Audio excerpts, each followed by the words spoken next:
yaitu rahasia untuk tetap hidup. Iya, ini dia. Rahasia untuk tetap hidup. Kalau mau bertumbuh harus hidup. Tidak ada tanaman atau tumbuhan yang kalau sudah mati ya mati toh gitu. Kalau tumbuhan harus hidup, harus menyerap nutrisi, harus apalagi? Harus ada banyak hal. Kalau beberapa waktu lalu saya pernah sharing tentang bertumbuh maksimal ya.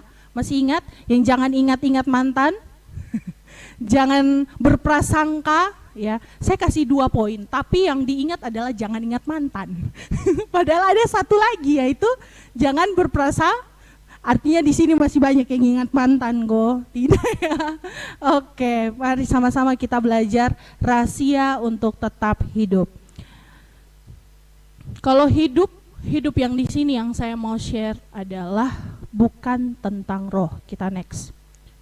Saya tulis di situ bukan tentang jasmani ya, bukan tentang tubuh kita, tapi ini mengenai roh. Sama-sama katakan, ini mengenai roh. Apa definisi hidup bagi Bapak, Ibu, saudara-saudari sekalian? Hidup itu artinya apa? Kalau saya bilang rahasia untuk tetap hidup, hidup yang Bapak, Ibu, saudara pikirkan seperti apa? Hidup secara jasmani, tiap pagi bangun, mungkin berdoa, lalu beraktivitas, apalagi makan, minum, apalagi bekerja, melayani. Tidak hanya sekedar itu, tapi hidup yang saya mau share pagi hari ini adalah kita hidup secara roh. Karena kalau bertumbuh, pasti hidup secara roh. Katakan amin. Ya, sama-sama kita mau bertumbuh, amin. Ya, slide yang kedua saya tulis di situ bukan tentang tubuh, tapi ini tentang roh. Pertanyaan besar buat kita pagi hari ini. Mungkin secara fisik kita bertumbuh. Kita makin dewasa, secara pikiran kita makin dewasa, secara badan anak-anak. Kemarin kita lihat, saya dengan keluarga lihat, aduh Marco sudah besar ya. Apalagi siapa? Elo, Vian dulu masih kecil sekali ya, lihat fotonya. Waduh masih kecil, kayaknya berapa tahun lalu masih imut-imut, sekarang amit-amit.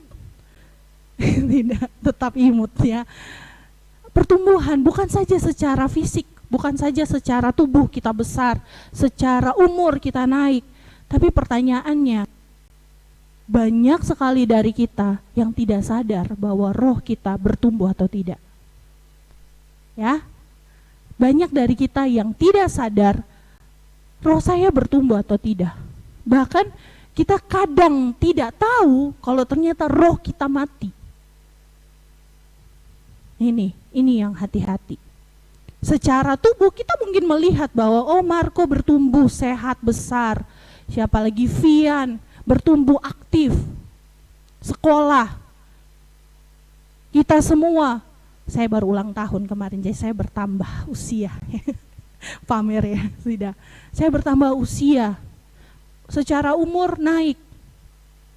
Tapi pertanyaannya, apakah kita bertumbuh juga? Secara roh, apakah kita berapi-api juga kepada Tuhan? Itu pertanyaannya ya. Kita baca sama-sama yuk di dalam Bilangan 21 ayat 4-9. Kita akan bahas perikop ini. Bilangan 21 ayatnya yang keempat. Kita baca dulu ayat yang keempat ini. Secara keseluruhan kita akan belajar di Bilangan 21 ayat 4-9. Rahasia untuk tetap hidup. Kita baca sama-sama Bilangan 21 ayat 4. Sudah dapat? Di depan ada 1, 2, 3. Setelah mereka berangkat dari Gunung Hor, berjalan ke arah Laut Teberau untuk mengelilingi tanah Edom, maka lihat ini, bangsa itu tidak dapat lagi menahan hati di tengah jalan. Saya mau buka dengan hal seperti ini. Berapa dari kita yang hari ini kita sudah ada di pertengahan tahun 2022, berapa dari kita yang sudah mulai merasa capek? Berapa dari kita yang sudah mulai merasa lelah? Atau mungkin ada di antara kita yang sedang diproses besar-besaran sama Tuhan, lagi ada di tengah jalan nih. Ingat itu lagunya Tulus, Hati-hati kita tidak bahas itu. Tapi yang sekarang yang saya mau bahas saat itu, Israel lagi capek. Lagi lelah-lelahnya. Lagi di tengah jalan, lagi berjalan mau menuju kepada tanah perjanjian. Tapi saat itu mereka capek sekali. Kenapa? Sudah berjalan begitu lama. Akhirnya mereka ada di titik capek, jenuh, lelah. Berapa dari kita yang capek menunggu? Waktu Tuhan kenapa belum tergenapi? Waktu Tuhan kenapa kayaknya lama sekali? Mungkin kita lagi ada di tengah jalan sama seperti bangsa Israel ini. Pada umumnya kalau capek, kalau lelah, apa ya reaksi kita? Coba. Yang pernah capek, angkat tangan. Yang pernah lelah? Lelah fisik, lelah hati, oh sayang. Lelah pikiran. Berapa banyak di antara kita yang reaksi lelah atau reaksi capeknya itu adalah marah. Siapa yang pernah marah karena capek? Saya angkat tangan duluan. Aduh, kalau sudah capek itu pulang kantor atau pulang kerja, pulang pelayanan, mau di dalam kamar, baru anak minta makan, aduh, dimakan dulu. Saya sering begitu. Kalau sudah capek, sudah lelah, sudah ini, reaksinya, responnya biasanya marah. Kalau sudah capek, cepat marah. Kalau sudah capek, cepat tersinggung. Kalau sudah lelah, cepat emosi. Ini reaksi kita ketika kita ada di tengah jalan, lagi capek tunggu, sepertinya jawaban Tuhan tidak datang, marah, emosi, tersinggung, jangan korek. Langsung marah tuh. Ibarat bensin, kalau kena api, boom. Ya, ini reaksi. Inilah reaksi yang dialami oleh bangsa Israel saat itu. Mereka tidak dapat lagi menahan hati di tengah jalan. Nextnya, kita lihat ini. Kita kelelahan di tengah jalan. Kita lihat ada gambar. Waktu itu saya gambar soal jalan, sekarang saya kasih gambar soal jalan, Jo. Nah, jalan apa yang sedang kamu tempuh? Pertanyaan buat kita pagi hari ini, lagi jalan kemana, Say? Lagi arah kemana, Say? Jalan lurus, ya. Kalau kamu lagi di tengah jalan dan kamu lelah, kamu capek, dengar firman Tuhan ini pagi. Ya, perhatikan baik-baik, jangan sampai kamu lewati apa yang menjadi hati Tuhan buat kamu pagi hari ini. Kalau lelah, kalau kita capek, lagi bingung di tengah jalan, tanya kembali dalam hidup kita. Saya lagi mau kemana? Saya lagi mau kemana? Kalau kamu capek, kalau kamu lelah, kalau kamu apalagi, udah kayak burn out begitu, kayak sudah lama tunggu Tuhan, sudah tidak bisa lagi ini, padahal jalannya masih panjang. Ingat kembali kemana tujuan kamu mau pergi. Amin. Goal apa yang ingin kamu capai di tahun 2022?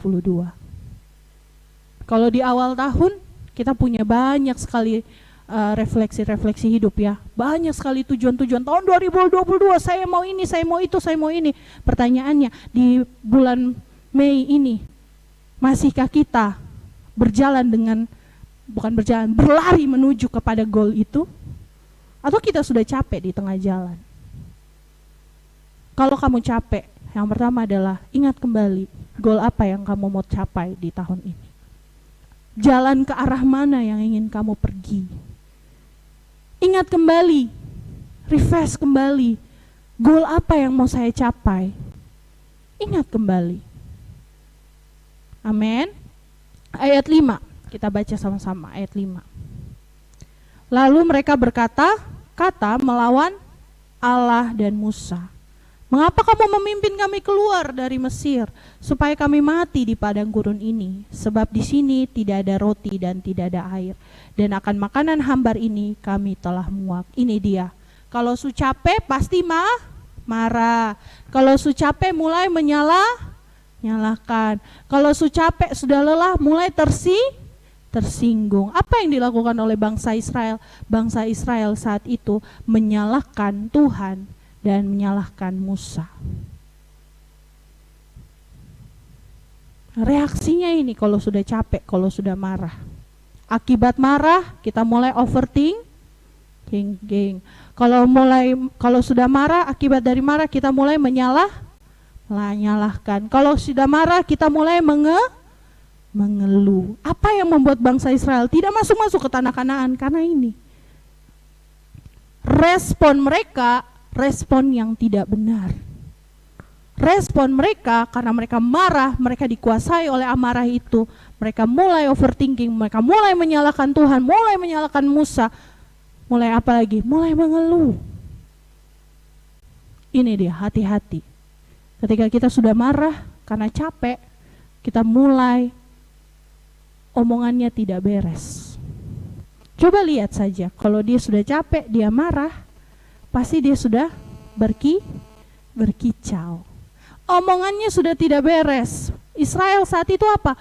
Mulai menyalahkan Musa, mulai menyalahkan Tuhan, mulai salahkan sekeliling, mulai marah-marah. Cek saja, kalau omongannya sudah beres, artinya dia capek. Cek lagi di dalam hidup kita. Kalau omongan kita sudah mulai tidak beres, hati-hati. Di slide berikutnya saya tulis seperti ini. Saat saya terluka, sudah keluar? Lihat ya. Saat saya terluka, ada peluang besar saya pun akan melukai orang lain. Luka yang tidak beres akan berpeluang menyakiti orang lain atau melukai orang lain. Bangsa Israel saat itu kalau saya mau bilang mereka terluka. Kalau saya mau bilang mereka capek besar, capek berat. Tapi salahnya apa? Mereka kasih makan mereka punya marah itu. Dengan mulai menyalahkan, mulai overthinking, mulai mengeluh. Nah ini hati-hati, kalau hati kita terluka, outputnya pasti luka. Jadi jangan kaget kalau misalnya ada orang yang, kok dia pun kata-kata tajam sekali ya. Cek lagi, hatinya tuh luka tuh pasti. Kok ini satu tindakannya kok begini ya? Cek lagi. Ada sesuatu pasti di hatinya. Karena ini, seseorang yang luka pasti melukai. Ini sudah jelas. Ini yang dialami oleh bangsa Israel. Saat mereka capek, saat mereka lelah, saat mereka sudah burn out, respon mereka adalah marah. Ketika mereka marah, mereka mulai menyakiti Tuhan, mulai menyakiti Musa, mencoba mencari kesalahan orang lain, mulai menyalah-nyalahkan, mulai mengeluh.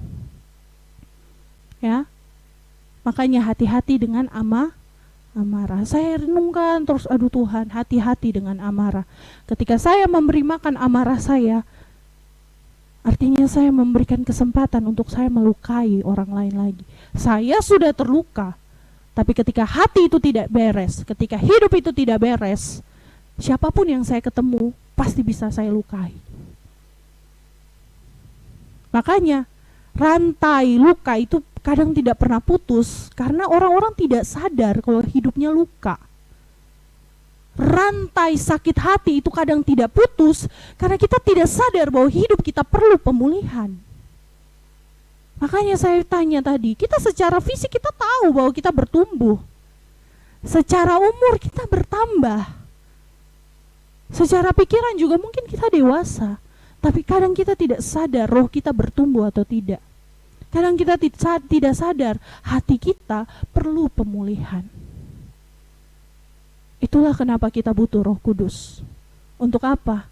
Mendeteksi sampai kedalaman hati kita. Amankah saya? Atau saya sedang terluka dan saya butuh pemulihan dari Tuhan. Ini dia. Ya, kita lanjut. Ayatnya yang ke-6. Baca sama-sama. Lalu Tuhan menyuruh ular-ular tedung ke antara bangsa itu yang memagut mereka sehingga banyak dari orang Israel. Ular tedung diperintahkan Tuhan untuk memagut setiap orang yang memberi makan amarahnya.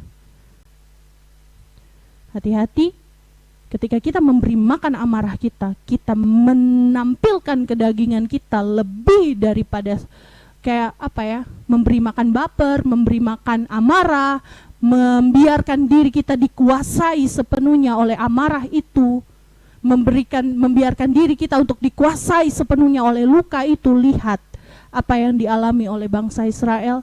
Tuhan suruh ular pagut mereka. Saya tadi mau tampilkan ini foto ular, hanya kalau saya tampilkan nanti kita heboh di sini. Ada yang berteriak luar biasa nanti. Kemarin saya semua cari, aduh mana foto ular ya, supaya menunjukkan ular tedungnya gitu. Tapi kalau saya tampilkan, nanti yang bagian sini heboh semua. Ya, jadi saya tidak mau, daripada kita semua kabur dari sini. Jadi ketika kita melukai, ketika kita membiarkan diri kita tidak dibereskan, ketika kita membiarkan diri kita dikuasai oleh amarah, lihat apa yang dilakukan oleh Tuhan kepada bangsa Israel. Dia menyuruh ular-ular tedung ke antara bangsa itu, memagut mereka sehingga banyak dari orang Israel yang mati. Ular tedung itu mematikan. Jangan sampai Tuhan kirim ular buat kita. Kenapa? Karena memberi makan amarah. Ini ibaratnya seperti ini, ketika engkau marah dan engkau tidak bisa menguasai dirimu, engkau mati secara roh. Kalau saya mau bilang seperti itu. Kalau engkau membiarkan dirimu untuk overthinking terus, mengeluh tanpa berhenti, engkau membiarkan rohmu mati saat itu. Ya, jangan sampai Tuhan kirim ular buat kita. Lelah dalam proses sebaiknya diam. Next. Saya tulis seperti ini. Nih, dia ada pegang di punggung kepala. Stres toh. Kalau engkau capek, kalau engkau lelah, tutup mulutmu. Jangan sampai ada kutukan yang keluar dari mulutmu. Jangan sampai engkau mengeluh. Jangan sampai engkau biarkan dirimu dikuasai oleh amarah. Bapak Ibu teman-teman sekalian, kita ingat kisah 1 ayat 8. Tuhan memberi kita kuasa untuk menjadi saksi di Yerusalem, Yudea, Samaria, sampai ke ujung bumi. Saya kaget, saya selama ini pikirnya tuh Bapak Ibu, kuasa itu dipakai untuk menginjil. Karena memang konteks ayat itu kan seperti itu. Tapi Bapak Ibu tahu tidak, kuasa yang diberikan bagi kita semua juga bisa kita pakai untuk taklukkan daging kita. Taklukkan mulutmu. Taklukkan emosimu di dalam hadirat Tuhan. Di dalam kuasa Tuhan. Kuasa itu bukan cuma hanya, memang benar kuasa itu kita terima untuk kita bisa menangkan orang lain. Tapi pakai kuasa yang sama juga untuk taklukkan mulutmu. Untuk taklukkan hatimu. Supaya apa? Kalau marah saya tidak berdosa. Seperti itu. Boleh marah, ya, tapi jangan sampai melakukan dosa. Apa yang dilakukan oleh bangsa Israel saat mereka capek, saat mereka marah, saat mereka lelah, mereka letih, mereka kembangkan itu terus. Jadi mengeluh, jadi overthinking, jadi apa? Jadi banyak, jadi panjang. Akhirnya sampai Tuhan marah. Lelah dalam proses sebaiknya diam. Pakai kuasa Tuhan yang Tuhan berikan bagi kita untuk apa? Untuk taklukkan daging kita. Untuk taklukkan, makanya saya kalau dengar orang bilang begini, itu sudah daging ini kan memang lemah, ya toh? Begitu sudah daging. Jadi seperti membiarkan, mengkompromikan satu kesalahan, satu dosa. Tidak Bapak Ibu Saudara. Ketika kamu lemah, ketika kamu melakukan satu kesalahan, taklukkan dagingmu. Kalau engkau baper, taklukkan baper itu. Kalau engkau capek, engkau marah, taklukkan emosimu. Kita punya kuasa. Jadi jangan bilang, aduh itu sudah daging lemah, roh penurut. Iya memang. Tapi pastikan kita punya kuasa, tutup mulut kita. Supaya apa? Jangan sampai kita melukai hati Tuhan. Sama seperti bangsa Israel. Lalu apa yang harus kita lakukan? Saya sampai di poin ini. Apa yang harus saya lakukan? Kalau capek, tidak boleh marah. Taklukkan mulut, taklukkan hati. Ya, oke. Caranya bagaimana? Apa yang harus saya lakukan? Apa yang harus saya lakukan? Yang pertama, akui kelemahanmu, pemberontakanmu, kesalahanmu. Kita baca di dalam Bilangan 21 ayat 7. Sudah dapat? Ya, kita baca sama-sama ya. Bilangan 21 ayat 7. Kemudian datanglah bangsa itu mendapatkan Musa dan berkata, kami telah berdosa sebab kami berkata-kata melawan Tuhan dan engkau. Berdoalah kepada Tuhan supaya dijauhkannya ular-ular ini daripada kami. Lalu Musa berdoa untuk bangsa ini.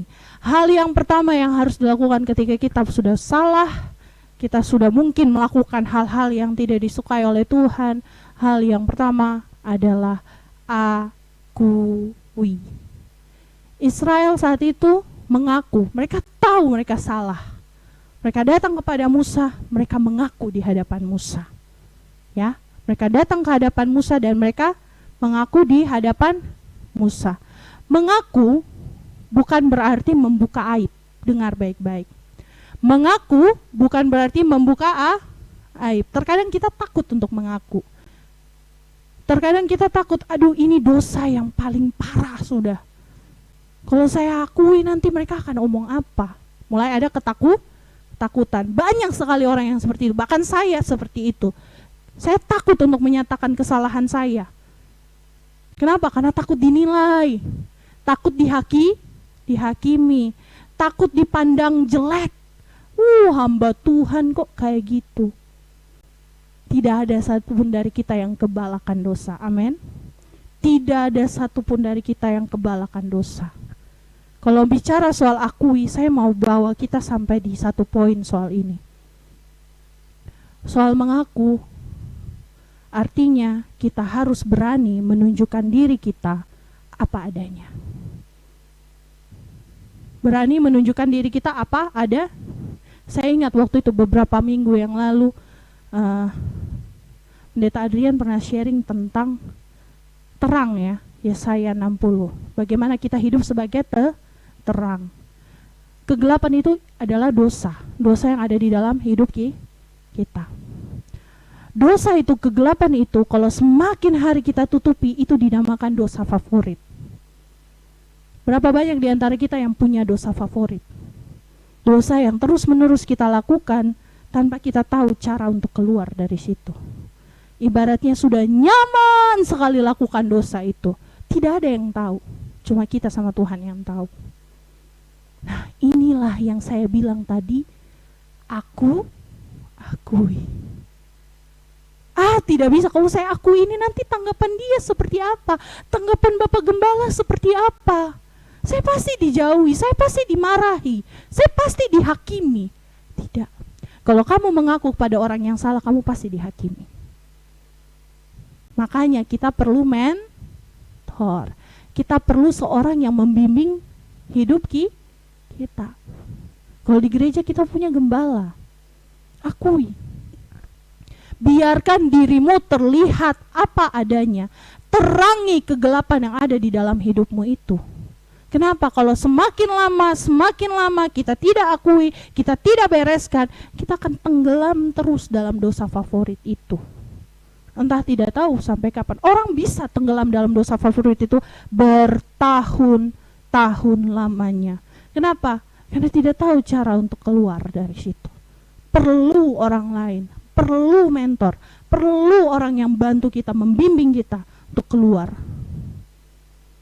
Saya ingat moto itu, keterbukaan adalah awal pemulihan. Cara yang pertama yang harus kita lakukan, akui. Lihat bangsa Israel saat mereka salah, mereka datang kepada Musa, mereka bilang apa? Kami telah berdosa. Akui itu. Saya kesaksian sedikit. Saya termasuk hamba Tuhan yang takut dinilai salah. Saya takut sekali kalau orang lihat kesalahan saya.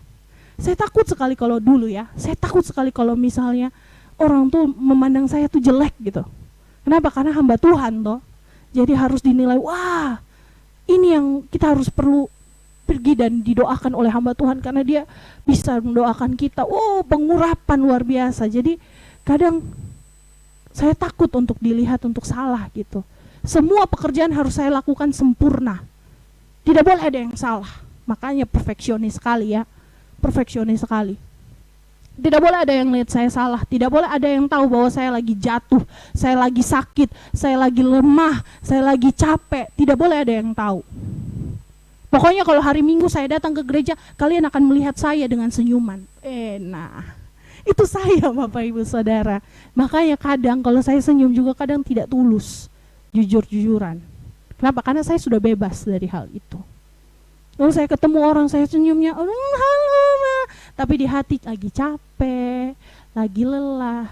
Orang mungkin bisa melihat saya happy di luar, tapi di dalam kamar saya lagi nangis. Itu bisa. Yang dulu. Tapi saya belajar memberi diri saya terbuka, dilihat oleh satu orang. Saya memberi diri saya dilihat apa adanya. Hal pertama adalah akui. Akui kekuranganmu. Karena saya tipe yang tidak, maksudnya kalau dilihat tuh harus yang baik-baik saja. Bagus gitu. Kerjanya hebat. Perfection. Rapi semua. Saya suka kayak gitu. Tapi kalau sudah mulai buat kesalahan saya takut. Nah, ini sebenarnya tidak boleh ada di hidup anak-anak Tuhan yang mau bertumbuh. Katakan amin. Tidak boleh ada di hidup kita. Kenapa? Karena ini adalah celah di mana iblis akan memakai kita lebih dalam lagi dari kesalahan yang sekecil itu.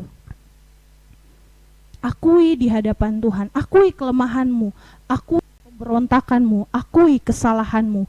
Mengaku bukan berarti membuka aib. Belajar akui apa adanya. Di hadapan Musa, pertama kita mengaku saja di hadapan Musa. Musa siapa? Siapa yang menjadi Musa kita hari ini? Kalau ditanya ya, siapa yang menjadi Musa kita hari ini? Adakah? Atau mau hidup terus dengan yang namanya topeng? Berikutnya, ada satu gambar yang ingin saya bagikan.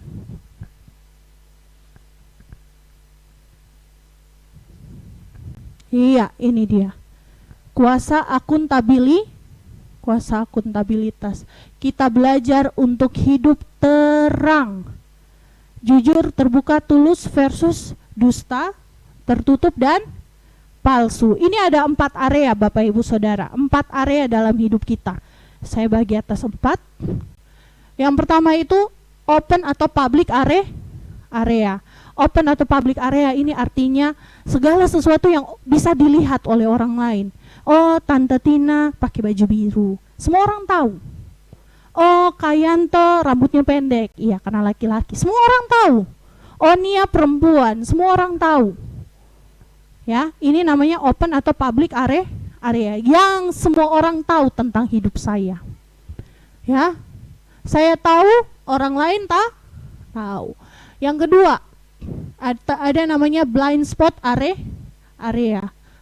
yang saya tulis di situ, yang saya tidak tahu tapi orang lain tahu. Ini namanya blind spot area yang saya tidak tahu tapi orang lain bisa lihat saya. Contoh, saya tidak bisa lihat kalau misalnya ada coretan di pipi saya. Saya butuh orang lain untuk menyatakan itu. Kenapa? Karena hanya orang lain yang bisa lihat. Saya tidak bisa lihat. Saya tidak tahu. Kata kuncinya apa untuk bisa tahu? Untuk bisa menang dari area blind spot ini. Kata kuncinya bertanya. Contoh ada coretannya. Nia, kenapa muka ya? Itu Kak, ada coretan. Coretan. Nah, saya bersihkan. Sudah paham di sini? Ya, paham ya? Ya. Makanya kita butuh orang lain. Contoh, saya menyanyi. Saya menyanyi. Terus nanti saya tidak tahu bagaimana penampilan saya di depan tadi toh. Saya duduk, saya tanya Ibu Deborah, bagaimana tadi? Nanti baru Ibu Deborah bilang, tadi ada salah nada di sini, fals di sini, ya kan? Nah, itu namanya kita bertanya. Banyak orang yang gagal di area sini.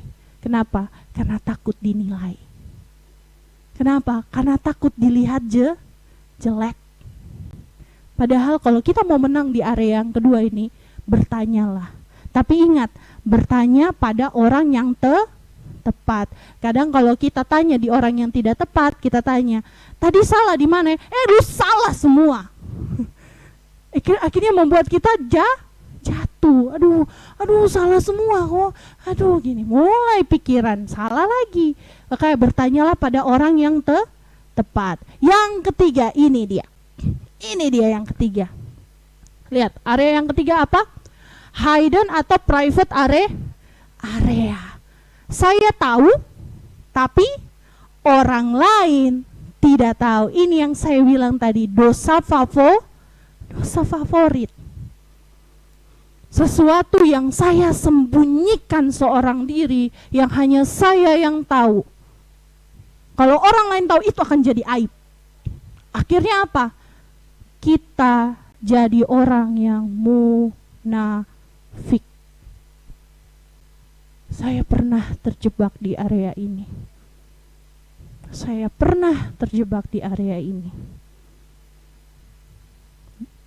Area apa namanya? Hidden atau private area. Inilah yang tadi saya bilang dosa-dosa favorit kita. Kesalahan-kesalahan kita. Sesuatu yang kita tutupi dari orang lain.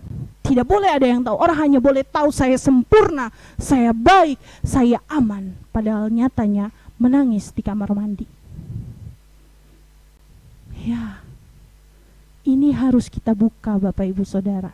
Kalau mau menang, kalau mau hidup dalam terang, kalau mau hidup dalam pertumbuhan rohani yang baik, buka area apa tadi? Private area itu.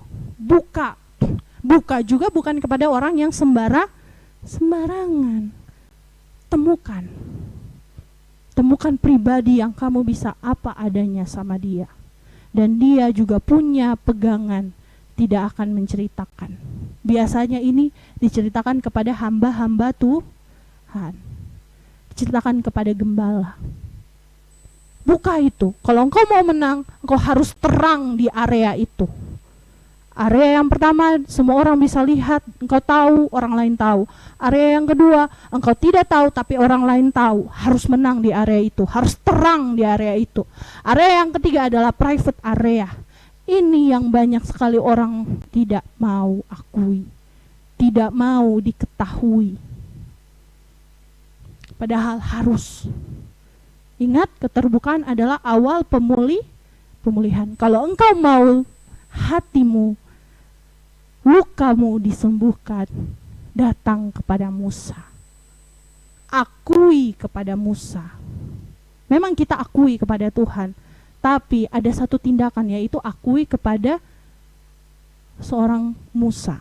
Seseorang yang kita anggap mentor, seseorang yang kita anggap yang membimbing rohani kita. Jangan sampai kita salah mengaku. Saya sebentar kasih bukan ilustrasi, ada 2 contoh tokoh yang salah mengakui ya. Lanjut. Nah, ini kata kuncinya apa? Mengaku. Banyak sekali anak-anak muda yang harus terang di area yang ketiga. Anak-anak muda yang sudah jatuh di dalam dosa seksual, anak-anak muda yang sudah jatuh di dalam apa lagi? Banyak hal harus akui. Harus bisa sampaikan, harus bisa menang di area yang ketiga ini. Area yang keempat, misteri atau dark area, treasure area. Ini adalah area yang saya tidak tahu, orang lain pun tidak tahu. Saya tidak tahu, kamu tidak tahu. Lalu bagaimana? Minta Roh Kudus. Ya, minta Roh Kudus. Cara yang paling sering digunakan adalah penemuan bersama. Ketika kita ngobrol,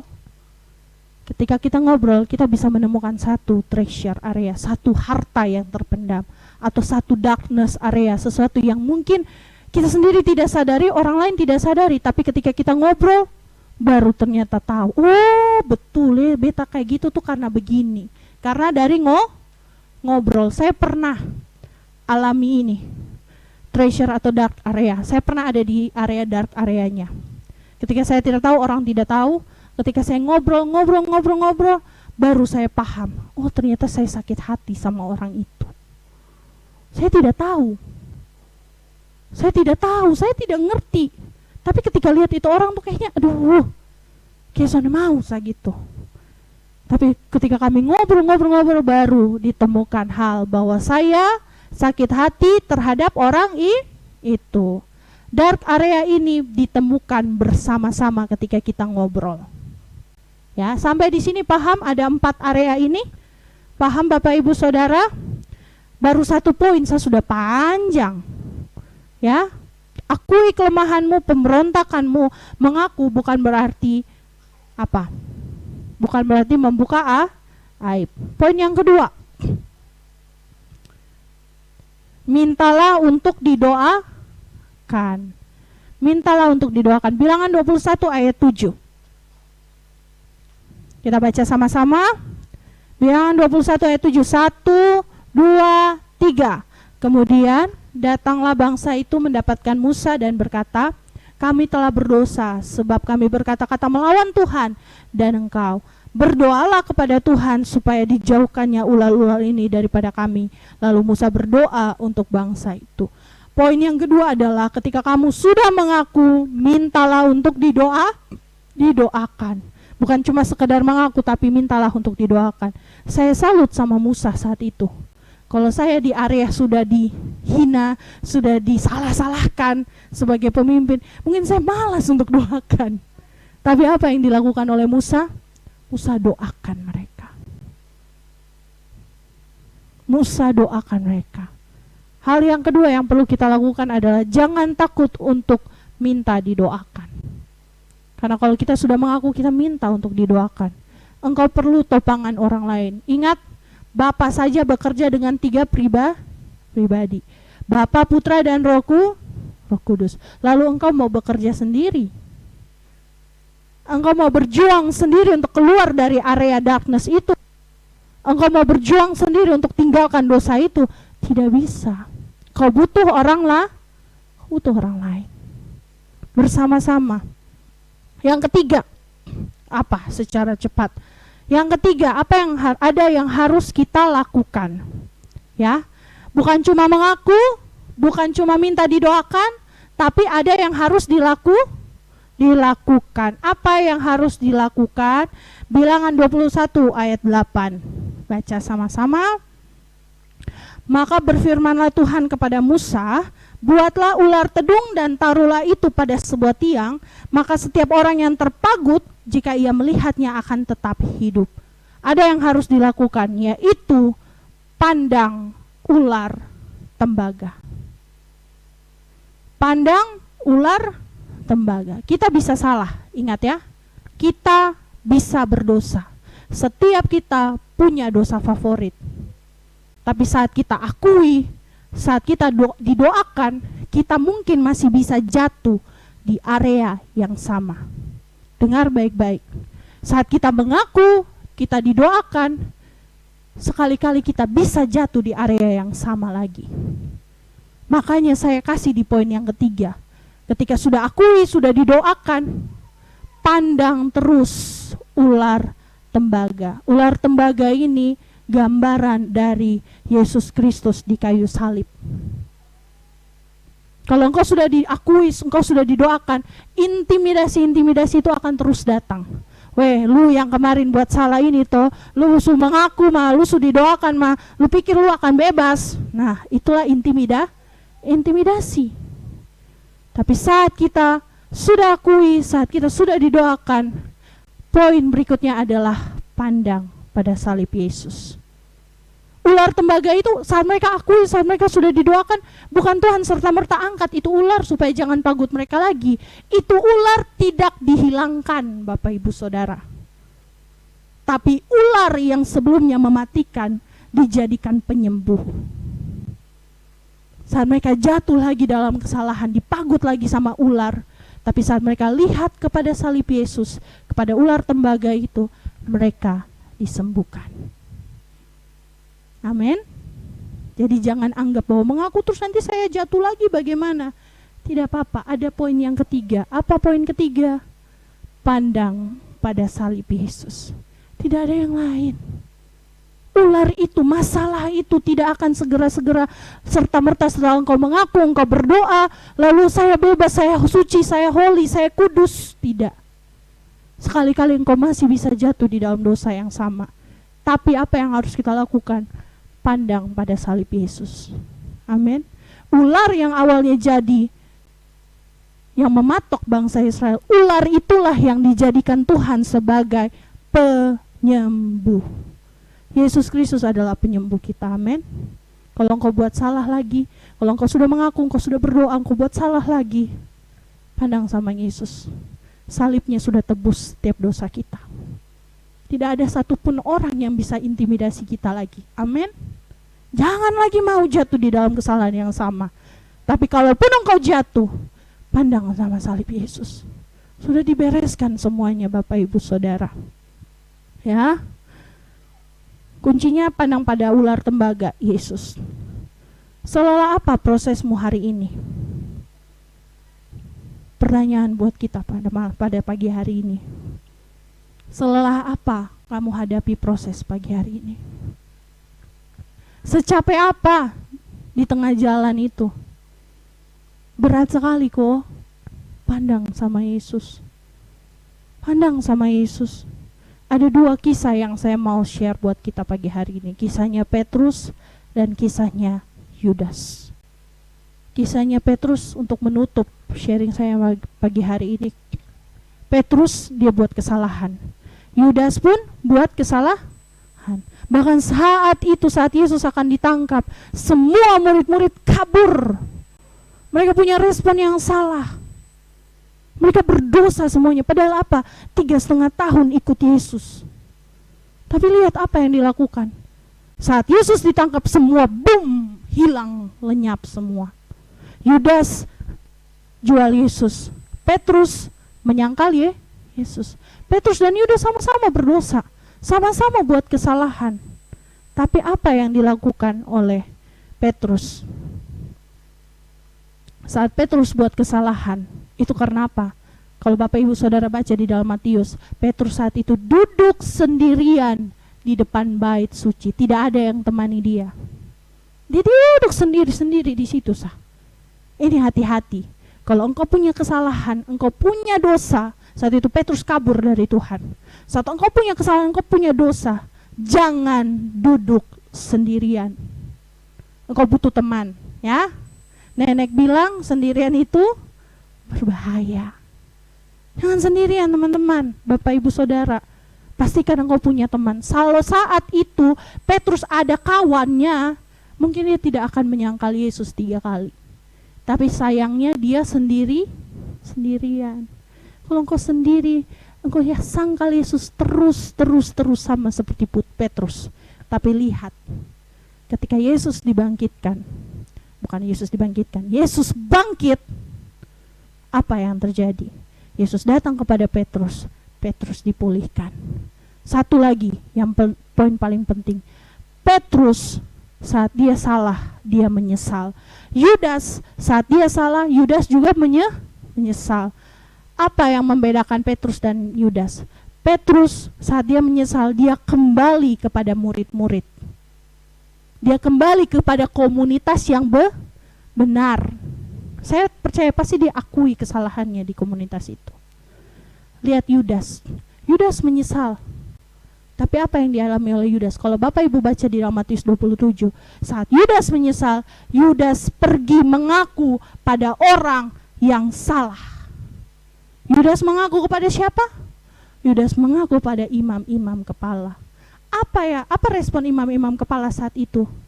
Apa urusannya dengan kami? Wah, imam-imam kepala punya respon apa? Apa urusannya dengan Petrus? Yudas datang nih. Saya menyesal, saya kembalikan 30 keping perak ini. Saya tidak mau, ini sudah salah gitu. Dia mengaku. Tapi apa yang dilakukan oleh imam-imam kepala? Karena ada urusan yang ketong. Seperti cuci Maka itu saya bilang tadi, kalau mau datang berakuntabilitas, mau datang mengaku, pastikan engkau mengaku di tempat yang benar. Yang tanpa ada penilaian, tanpa ada penghakiman, tanpa menyatakan bahwa lu paling berdosa. Di mana ada komunitas yang menerima, penerimaan. Ya, penerimaan.